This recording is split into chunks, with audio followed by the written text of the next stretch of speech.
Hello everyone, आज हम करने वाले हैं एक न्यू आर्टिकल जो कि है right to freedom of religion. इसमें हमें 4 आर्टिकल्स देखने 25 से लेके 28 तक। तो आर्टिकल 25 जो है, इसकी एक ट्रिक भी हमने बनाई है, PMTA। आर्टिकल 25 कहता है all persons are equally entitled to freedom of conscience and the right to freely profess, practise and propagate religion. तो जो P वाला जो टर्म है ना, इसके लिए आपको प्रोफेस, प्रैक्टिस और प्रोपोगेट ध्यान रखना। ये आर्टिकल 25। आर्टिकल 26 जो है वो मैनेजमेंट से रिलेटेड बात करता है। आर्टिकल 27 जो है वो टैक्सेशन से रिलेटेड बात करता है और आर्टिकल 28 जो है वो अटेंडिंग द रिलीजियस इंस्टीट्यूशन के बारे में बात करता है। तो ये 4 आर्टिकल है हमारे right to freedom of religion के अंदर। अब पहला आर्टिकल देखते हैं, आर्टिकल 25। देखिए आर्टिकल 25 जो है हमारा, वो कहता है कि ऑल पीपल्स। आर्टिकल 25 जो है ना, वो सभी लोगों के बारे में बात करता है, चाहे वो सिटीजन हो चाहे वो नॉन सिटीजन हो। लिखा है all persons are equally entitled to freedom of conscience and the right to freely profess, practise and propagate religion. इसका मतलब है कि हर एक इंसान जो है उनको अधिकार है कि वो फ्रीली प्रोफेस कर सके, अपना जो धर्म है उनका प्रैक्टिस कर सके और प्रोपोगेट कर सके। देखिए अब, और फ्रीडम ऑफ कंसाइंस, इसके अंदर 4 चीज़ें आ रही है। पहला है फ्रीडम ऑफ कंसाइंस, फिर आ रहा है right to profess, right to practise and right to propagate. Freedom of conscience का मतलब है इनर फ्रीडम। ये एक इंडिविजुअल फ्रीडम के बारे में बात करता है। एक इंसान की अपनी इंडिविजुअल फ्रीडम होगी, inner freedom of an individual to mould his relationship with God. देखो ये बहुत ही ज़्यादा एक पर्सनल मैटर है। हमारा रिलेशन, एक इंसान का रिलेशन अपने भगवान के साथ कैसा होगा, वो उन्हें किस रूप में चाहता है, उन्हें वो किस रूप में देखता है। तो यह है फ्रीडम ऑफ कंसाइंस, मतलब कि inner freedom of an individual. It is inner freedom of an individual to mold his relation with God or creatures in whatever way he desires. फिर आता है right to profess.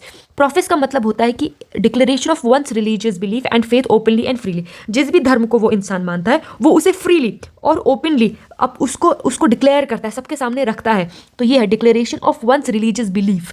क्या belief है, क्या faith है, openly और freely वो रख पाए, इसका अधिकार हमारे कॉन्स्टिट्यूशन ने हमें दिया हुआ है। इसके अलावा आता है राइट टू प्रैक्टिस। प्रैक्टिस का मतलब क्या होता है कि मान लिया जाए कोई एक हिंदू इंसान है, अब वो अपने रिलीजन को प्रैक्टिस करने के लिए, मतलब उनको अधिकार है कि वो उसे प्रैक्टिस कर सके। इसके लिए वो फ्री है वर्शिप करने के लिए, रिचुअल्स करने के लिए, सेरेमनीज करने के लिए, exhibition of belief and ideas, कुछ। फिर आता है राइट टू प्रोपोगेट। देखो प्रोपोगेट करने का क्या मतलब है। प्रोपोगेट करने का मतलब है प्रचार करना, अपने धर्म के बारे में लोगों को बताना, दूसरे लोगों को बताना। लेकिन इसमें साफ साफ लिखा है, इसका ये मतलब नहीं है कि आप दूसरे इंसान को जबरदस्ती कन्वर्ट कर सके। तो ये चीज आपको ध्यान रखनी है कि फोर्सिबल कन्वर्जन, और यहाँ पे राइट टू इंक्लूड, यहाँ पे it does not include the right to convert, मतलब धर्म को चेंज करना, ऐसा नहीं होगा। तो आप किसी दूसरे इंसान को उकसा नहीं सकते कि आप अपना धर्म कीजिए। ये सारी चीजें देखिए। आर्टिकल 25 जो है ना, वो रिलीजियस बिलीफ के ऊपर बात करता है। तो ये एक प्रकार से डॉक्ट्राइन और रिचुअल्स के बारे में बात करता है। कौन सा आर्टिकल? आर्टिकल 25 हमारा। अब आर्टिकल 25 अगर आप अपना कॉन्स्टिट्यूशन का बेरेक्ट उठाएं तो उसमें 2 एक्सप्लेनेशन दे रखे हैं। 2 चीज़ों को उन्होंने समझा रखा है बहुत अच्छे से। पहली चीज़, जो भी सिख रिलीजन के लोग हैं, जो भी सिख धर्म को मानते हैं, वो लोग अगर अपने पास कृपाण रखते हैं, कैरी करते हैं या फिर वेयर करते हैं, तो ये उनको अधिकार दिया गया। ये उनके क्या है, included in the profession of Sikh religion. आप ये नहीं कह सकते कि इन्होंने ये एक प्रकार से, आप उसको वेपन के ढंग से नहीं देख सकते, वो उनके रिलीजन का पार्ट है। तो यही wearing and caring of kirpans is to be included in the profession of Sikh religion. दूसरी चीज जो इसमें लिखी है वो ये है कि हिंदू जो है उनके अंडर सिख, जैन और बुद्धिस्ट तीनों लोग ही इंक्लूडेड हैं। तो जो हम हिंदू, जो हम बात करते हैं हिंदू रिलीजन, ये सिर्फ एक वर्ड नहीं है, ये एक कॉम्बिनेशन ऑफ अदर रिलीजन भी है। इसके अंदर सिख रिलीजन, जैन रिलीजन और बुद्धिज्म रिलीजन भी आएगा। इसके अलावा देखिए, क्या आर्टिकल 25 में कोई एक्सेप्शन है? बिल्कुल है। किस टर्म्स एंड कंडीशन में आपको रोका जा सकता है अपने freedom of conscience, right to profess, practise और प्रोपोगेट करने से अपने रिलीजन को? 3 ग्राउंड्स पे। पहला, अगर आप कोई भी पब्लिक ऑर्डर डिस्टर्ब करते हैं तब, मोरालिटी के अगेंस्ट अगर आप काम कर रहे हैं तब, और हेल्थ के अगेंस्ट। इन तीनों टर्म्स में आपको अपना ये right to freedom of religion, इससे आपको रोका जा सकता है। फॉर एग्जाम्पल, आपको याद होगा कोविड-19 के टाइम पे अगर कोई भी रिलीजियस गैदरिंग होती थी तो उसको रोका जाता था। क्यों? क्योंकि वो एक तो हेल्थ के अगेंस्ट था और पब्लिक ऑर्डर के अगेंस्ट है। गवर्नमेंट ने ऑर्डर दिया है कि ज्यादा से ज्यादा लोग इकट्ठा नहीं होंगे और आप वहां पे बैठ के अपना रिलीजियस काम कुछ निभा रहे हैं, तो ऐसा नहीं होगा। तो इन तीनों ग्राउंड्स पर आपका आर्टिकल 25 ले लिया जा सकता है, ये दे रखा है। अब देखिए, आर्टिकल 25 के लिए 3 इंपॉर्टेंट केस लॉ है। पहला केस है शिरूर मठ केस। इस केस में क्या हुआ था ना, it was the first case that interpreted. इसमें ये फर्स्ट केस है जिसमें इंटरप्रेट किया गया था आर्टिकल 25 को। The court also held that state could regulate religious practices if they were against public order, morality और हेल्थ। इसी में एक्सेप्शंस के बारे में भी बात करी गई थी। कोर्ट जो है वो आपके आर्टिकल 25 को रेगुलेट कर सकता है। कोर्ट जो है आपके आर्टिकल 25 को आपसे ले सकता है अगर वो अगेंस्ट जा रहा है पब्लिक ऑर्डर से, मोरालिटी से एंड हेल्थ से, ये कहा था। इसके अलावा सेकंड केस जो आता है वो आता है Ramji Lal Modi versus state of UPBI। इस केस में क्या था कि it involve the distribution of religious pamphlet. The Supreme Court of India held that the right to freedom of religion guaranteed under article 25 of Indian constitution include the right to propagate one's religion. तो इसमें क्या था कि religious pamphlet जो थे वो distribute किए जा रहे थे। तो इसी के अगेंस्ट केस था कि क्या आप इन्हें डिस्ट्रीब्यूट कर सकते हैं ऐसे। तो आर्टिकल 25 में क्या लिखा था, right to propagate one's religion. Propagate, आप अपने रिलीजन का प्रचार कर सकते हो, लेकिन आप किसी का फोर्सिबल कन्वर्जन नहीं करा सकते, आप जबरदस्ती किसी का धर्म चेंज नहीं करा सकते, ये आप बिल्कुल प्रोपोगेट कर सकते हो, ये इसमें लिखा था। फिर है SP Mittal versus union of India 1982 का केस है। इस केस में सुप्रीम कोर्ट ने ये कहा था कि that the right to religion under article 25 did not include the right to sacrifice animal. देखिए हमारे यहाँ पे अगर आपने पहले से ही देख रहे हैं तो यहाँ पे एनिमल सेक्रीफाइस होता रहा है, मतलब जानवरों की बलि दी जा रही है। तो आर्टिकल 25 के अंदर ही सुप्रीम कोर्ट ने ये कहा था कि आर्टिकल 25 में ये जो एनिमल सेक्रीफाइस है ये इंक्लूड नहीं है, ये कोई रिलीजियस प्रैक्टिस नहीं है। अगर भी एनिमल सेक्रीफाइस के बारे में कुछ भी बात नहीं बोली गई थी। The court held that the practice of animal sacrifice was not an essential part of the religion. तो जो एनिमल सेक्रीफाइस है इसके बारे में बोला कि ये कोई एसेंशियल पार्ट नहीं है रिलीजन का। तो ये कहा था SP Mittal versus union of India के केस में। तो ये आपका पूरा आर्टिकल 25। हेलो एवरीवन, इससे पहले हमने हमारा आर्टिकल 25 देखा था। इस वीडियो में हम देखेंगे हमारा आर्टिकल 26। आर्टिकल 26 है क्या, देखिए जैसे कि हमने बोला था आर्टिकल 25, 26, 27 और 28, तो हमने ट्रिक बनाई थी PMTA। तो आर्टिकल 25 बात करता है propagation, profess, practice of our religion. Article 26 बात करता है मैनेजमेंट से रिलेटेड, मतलब कि मैनेज कैसे होंगे रिलीजियस अफेयर। इसमें यह कहा है कि freedom to manage religious affairs. Article 26 ये कहता है every religious denomination have rights. हर एक जो रिलीजियस डिनोमिनेशन है उनके पास कुछ राइट है। पहला राइट क्या है कि वह एस्टैब्लिश कर सकती है प्लस मेंटेन कर सकती है अपने रिलीजियस इंस्टीट्यूशन का। दूसरा, right to manage its own affair, जो भी उसके अंदर अफेयर होंगे उसको वो खुद मैनेज कर सकती है। तीसरा, वो right to own and acquire property, वो कुछ प्रॉपर्टी को ओ भी कर सकती है और एक्वायर भी कर सकती है। और चौथा, वो अपने जो प्रॉपर्टी है उसको खुद एडमिनिस्ट्रेशन भी कर सकती है। तो यही इसमें बोला गया आर्टिकल 26 में कि freedom to manage religious affair, जो भी रिलीजियस अफेयर होगा पर्टिकुलर इंस्टीट्यूशन, पर्टिकुलर डिनोमिनेशन से, उसको मैनेज करने का अधिकार आर्टिकल 26 के अंदर सिटी जो लोग हैं उनको ही दे रखा है। तो आर्टिकल 26 मेनली बात करता है मैनेजमेंट से रिलेटेड, वो भी एक रिलीजियस इंस्टीट्यूशन का, किसी इंडिविजुअल इंसान का नहीं, रिलीजियस इंस्टीट्यूशन का।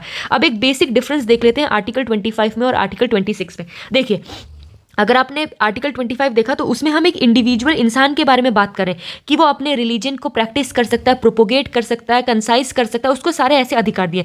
तो आर्टिकल 25 इंडिविजुअल सेंट्रिक है, मतलब एक अकेले इंसान के बारे में बताता है। लेकिन आर्टिकल 26 आपने देखा ये स्पेसिफिकली एक ऐसे रिलीजियस डिनोमिनेशन, मतलब किसी इंस्टीट्यूशन के बारे में बात करता है, किसी ग्रुप। तो यहाँ पे जो बात हो रही है वो कलेक्टिव फ्रीडम की हो रही है, जैसे किसी इंस्टीट्यूशन की। यहाँ पे आर्टिकल 25 में बात हो रही थी इंडिविजुअल फ्रीडम की, लेकिन आर्टिकल 26 में बात हो रही है एक ग्रुप के फ्रीडम की, मतलब बहुत सारे लोगों की, जब वो मिलकर एक इंस्टीट्यूशन बनाएंगे उस फ्रीडम के बारे में हम यहाँ पे बात कर रहे हैं। तो ये दोनों में डिफरेंस है। देखिए अब इसमें भी आर्टिकल 26 अगर आपको मैनेजमेंट करने से रोका भी जा सकता है अपने इंस्टीट्यूशन का 3 ग्राउंड्स पे। पहला, अगर वो इंस्टीट्यूशन पब्लिक ऑर्डर को हैम्पर कर रहा है तब। दूसरा, वो मोरालिटी को हैम्पर कर रहा है तब। और तीसरा, वो हेल्थ के अगेंस्ट कुछ काम कर रहा है तब। इन तीनों केसेस में, इन तीनों ही केसेस में आर्टिकल 26 के अंडर रिस्ट्रिक्शन लाया जा सकता है। अब देखिए सुप्रीम कोर्ट ने बोला कि एक रिलीजियस डिनोमिनेशन बनाने के लिए क्या क्या चीज़ों की आवश्यकता होती है। बाय सुप्रीम कोर्ट ये बोला गया कि अगर कोई इंसान चाहता है कि वो कोई रिलीजियस इंस्टीट्यूशन या कोई रिलीजियस डिनोमिनेशन बनाए तो उसके लिए 3 चीज़ें इंपॉर्टेंटली चाहिए। पहली चीज़ कलेक्शन ऑफ बिलीफ, मतलब एक डॉक्ट्राइन होनी चाहिए, वो भी बहुत ज़्यादा लोग जो होंगे, बहुत ज़्यादा लोगों की बिलीफ, आस्था होनी चाहिए, डॉक्ट्राइन होनी चाहिए, कॉमन ऑर्गेनाइजेशन होनी चाहिए। बहुत सारे लोग जब एक साथ मिलकर एक ऑर्गेनाइजेशन बनाएंगे, एक इंस्टीट्यूशन बनाएंगे, तो वो भी इसमें होना चाहिए अगर आपको कोई रिलीजियस डिनोमिनेशन का दर्जा लेना है। तीसरी चीज़, उसका कोई डिस्टिंक्टिव नेम होना चाहिए, कुछ नाम होना चाहिए पर्टिकुलर इंस्टीट्यूशन का। तो ये तीनों चीज़ें जब होंगी तब हम कहेंगे कि हाँ वो रिलीजियस डिनोमिनेशन के अंदर आएगा। अब देखिए इसी में ही सुप्रीम कोर्ट ने यह कहा था कि जो रामकृष्ण मिशन है और जो आनंद मार्ग है ये दोनों ही रिलीजियस डिनोमिनेशन के अंदर आते हैं। तो देखिए रामकृष्ण मिशन और आनंद मार्ग जो है ये तीनों जो यहाँ दे रखी है, तीनों ये क्राइटेरिया फॉर रिलीजियस डिनोमिनेशन इसको फुलफिल कर रहे होंगे, उसी के बाद ही इनको रिलीजियस डिनोमिनेशन का दर्जा दिया गया। तो उनका कुछ ना कुछ डॉक्ट्राइन, कुछ ना कुछ बिलीफ होगा, कॉमन ऑर्गेनाइजेशन होगा और डिस्टिंक्टिव नेम होगा। इसीलिए यहाँ पे आनंद मार्ग और रामकृष्ण मिशन को रिलीजियस डिनोमिनेशन का दर्जा दिया गया है। अब वही जो हमने ऊपर केस देखा था शिरूर मठ केस, इसमें क्या था, this case involve the management and administration of Shirur मठ अ रिलीजियस इंस्टीट्यूशन। तो मैनेजमेंट वाला अगर भी आपको कोई केस लिखना है तो आप ये वाला केस लिख सकते हैं, ठीक है, क्योंकि इसमें इसी केस में मैनेजमेंट और एडमिनिस्ट्रेशन के बारे में बात करी थी जो हमारा आर्टिकल 26 के अंदर आता है। फिर Sardar Syedna Tahir Saifuddin Sahib versus state of Bombay. इस केस में द सुप्रीम कोर्ट ने एम्फोसाइज किया था that the state should not interfere in religious affair unless the practice were in violation of public order, morality और हेल्थ। इस केस में सुप्रीम कोर्ट ने यह कहा था कि स्टेट जो है वो वैसे तो इंटरफेरेंस नहीं करेगा किसी भी रिलीजियस अफेयर में, लेकिन अगर किसी भी रिलीजियस अफेयर में स्टेट का इंटरफेरेंस नहीं होगा, लेकिन अगर वहाँ पे वायलेशन ऑफ पब्लिक ऑर्डर हो रहा है, वायलेशन ऑफ मोरालिटी हो रही है और वायलेशन ऑफ हेल्थ हो रहा है, उस केस में सुप्रीम कोर्ट या कोई भी स्टेट जो है वो इंटरफेरेंस कर सकता है। तो ये कहा गया था इस केस में। फिर दो और केस के आप नाम लिख सकते हैं, दुर्गा कमेटी अजमेर वर्सेस सैयद हुसैन अली और श्री वेंकटरमना देवारू वर्सेस स्टेट ऑफ मैसूर। तो ये है हमने पढ़ा आर्टिकल 26। एक बेसिक डिफरेंस आपको पता होना चाहिए आर्टिकल 25 में और आर्टिकल 26 में। हेलो एवरीवन, हमारा जो अब नेक्स्ट आर्टिकल रहेगा इसी सीरीज़ में वो है आर्टिकल 27। वो है आर्टिकल 27 एंड आर्टिकल 20 जो कि फ्रीडम ऑफ रिलीजन के अंदर ही आते हैं।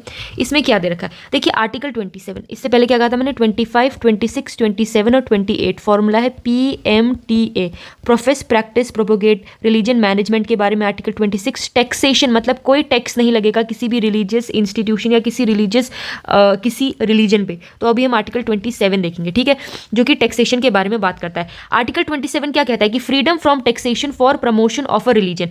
कहा है कि स्टेट किसी रिलीजियस इंस्टीट्यूशन के प्रमोशन के लिए टैक्स नहीं लेगी लोगों से। रिलीजन को प्रमोट करने के लिए स्टेट आपसे टैक्स नहीं लेगी। सिंपल सा इसका कहने का मतलब ये है।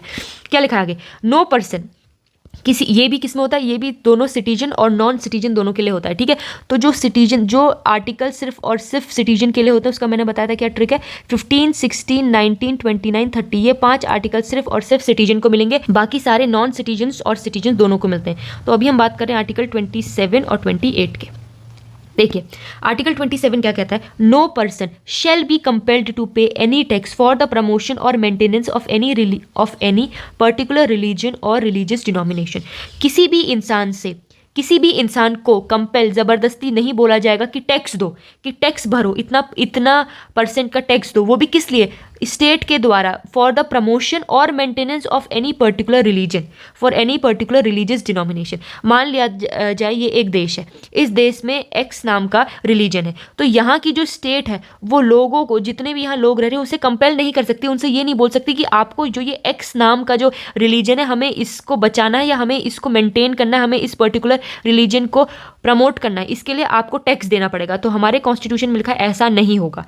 जो हमारी जो स्टेट है या कोई भी है, आपसे वो टैक्स नहीं मांग सकता है कि इस पर्टिकुलर रिलीजन को हमें बढ़ावा देना है, इसको हमें मेंटेन करना है, इसलिए आप हमें टैक्स दीजिए, नहीं, ऐसा नहीं होगा, ठीक है।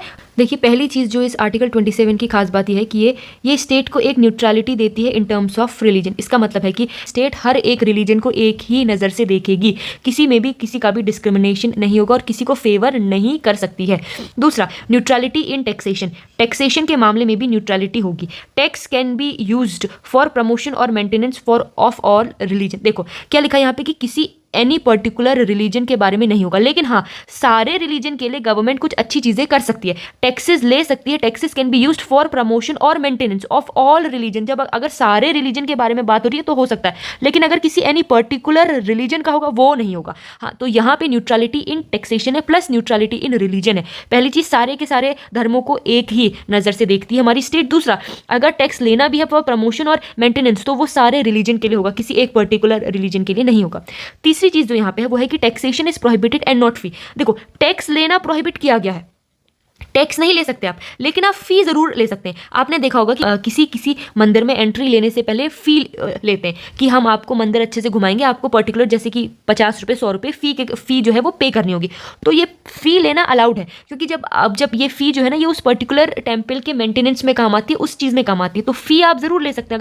अगर किसी को मंदिर में एंट्री लेनी है तो आप फी ले सकते हैं, लेकिन आप हर महीने टैक्स नहीं ले सकते कि हर महीने आप अपनी सैलरी में से टैक्स दो, इतना नहीं, वो नहीं होगा। तो फी जो है वो लेवी की जा सकती है, लेकिन टैक्स नहीं आप लगा सकते। तो यह है आर्टिकल 27 जो कि मेनली टैक्सेशन के बारे में बात करता है। अब कर लेते हैं आर्टिकल 28 जो कि कहता है कि freedom from attending religious institution. जो भी लोग हैं ना उनको फ्रीडम है कि वो किसी रिलीजियस इंस्टीट्यूशन में जाना चाहते हैं, नहीं जाना चाहते, वो उनकी फ्रीडम है। तो freedom from attending religious instruction, यहाँ पे ये बात करता है एजुकेशन इंस्टीट्यूशन की। अगर कोई ऐसा एजुकेशन इंस्टीट्यूशन है जो कि पूरी तरह से स्टेट के फंड से उसका पूरा मेंटेनेंस हो रहा है, वहाँ पे कोई भी रिलीजियस इंस्ट्रक्शन देना अलाउड नहीं है। फॉर एग्जाम्पल आप हमारे गवर्नमेंट कॉलेज देख लीजिए, जैसे कि IITs हो गए, जैसे कि हमारे IITs हो गए, ठीक है। इसके अलावा जो भी हमारे एम्स वगैरह हैं, तो ये सारे जो हमारे एम्स जहाँ पे डॉक्टरी की एजुकेशन होती है, तो यहाँ पे कोई भी रिलीजियस इंस्ट्रक्शन नहीं किया जाएगा। क्यों? क्योंकि पहली चीज़ तो ये एजुकेशन इंस्टीट्यूशन है, प्लस दूसरा ये Holi maintained out of state fund है, स्टेट इनको फंड दे रहा है, तो इसीलिए यहाँ पे किसी भी प्रकार का रिलीजियस इंस्ट्रक्शन नहीं होगा। तो यहाँ पे ये लिखा है आर्टिकल 28 में कि no religious instruction shall be provided in any education institution wholly maintained out of state fund, जिसमें कि पूरी तरह से स्टेट फंड दे रहा है, वहाँ पे कोई भी रिलीजियस इंस्ट्रक्शन नहीं पढ़ाया जाएगा। इसके भी कुछ एक्सेप्शन है। देखो एक्सेप्शन क्या है कि ऐसे एजुकेशन इंस्टीट्यूशन जो कि एडमिनिस्टर तो स्टेट से हो रहे हैं, उनको स्टेट से एडमिनिस्टर हो रहे हैं, लेकिन वो इस्टेब्लिश किसी एक ट्रस्ट या किसी एक इंडिविजुअल के द्वारा हुए, वहाँ पे आप रिलीजियस इंस्ट्रक्शन पढ़ा सकते हो, वहाँ पे रिलीजियस इंस्ट्रक्शन हो सकता है। किस किस केस में? उस केस में जो जहाँ पे एडमिनिस्ट्रेशन तो स्टेट का है, लेकिन उसका एस्टेब्लिशमेंट उनको बनाया किसके द्वारा हुआ है, वहाँ पे आप रिलीजियस इंस्ट्रक्शन दे सकते हो। जो सेकंड है वो ये सिंपली ये कहता है कि नो पर्सन, कोई भी इंसान अगर अटेंड कर रहा है एजुकेशन इंस्टीट्यूशन, कुछ ऐसे इंस्टीट्यूशन में जो कि रिकॉग्नाइज हुए गए स्टेट से, या वो एड लेते हैं, जो कि वो पैसा लेते हैं स्टेट से, वहाँ पे जो भी इंसान है उसकी कंसेंट से या उसकी कंसेंट होनी चाहिए। अगर उन्हें कुछ भी रिलीजियस ऐसी एजुकेशन अटेंड करनी है तो उस केस में उनकी कंसेंट लेना आवश्यक है। ये सिंपल बस यही कह रहा है।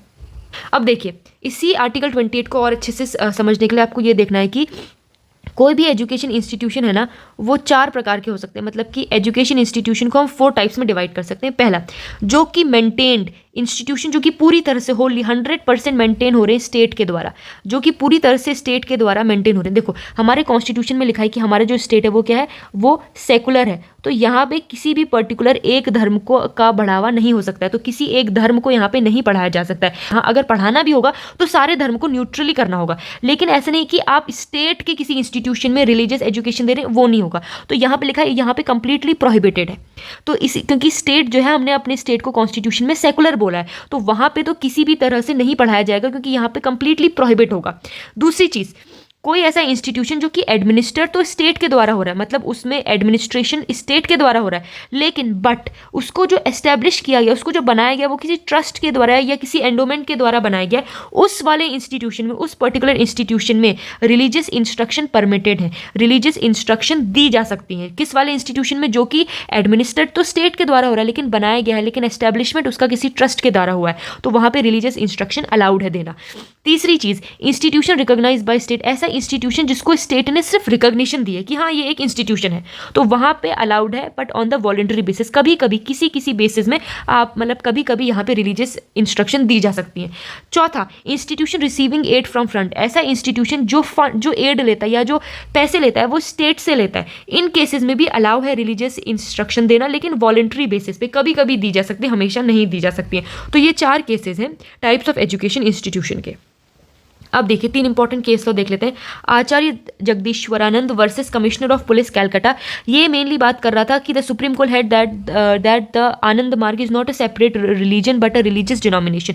तो इस केस में सिंपली ये बताया गया है कि कोई एक रिलीजियस इंस्टीट्यूशन कब होता है, कब नहीं होता है। तो हमने यहाँ पे रिलीजियस डिनोमिनेशन के लिए 3 चीज़ देखी थी ना, उसका एक डॉक्ट्राइन होना चाहिए, एक बिलीफ होना चाहिए, उसके अलावा उसमें कुछ लोग होने चाहिए, और उसके अलावा उनका कुछ नाम होना चाहिए। तो ये 3 चीज़ें जब होंगी तब वो रिलीजियस डिनोमिनेशन में आएगा, तो ये केस आप उसमें लिखेंगे। फिर आ जाता है Raja Bira Kishore versus state of Odisha. The Supreme Court held that the Jagannath temple act 1954 only regulated the secular aspect of seva puja, therefore it is not violative of article 26 of the Indian constitution. तो आप ये केस भी एक लिख सकते हैं कहीं पे भी, ये article right to freedom of religion के अंदर ही आएगा, आर्टिकल 25 से लेकर 28 तक।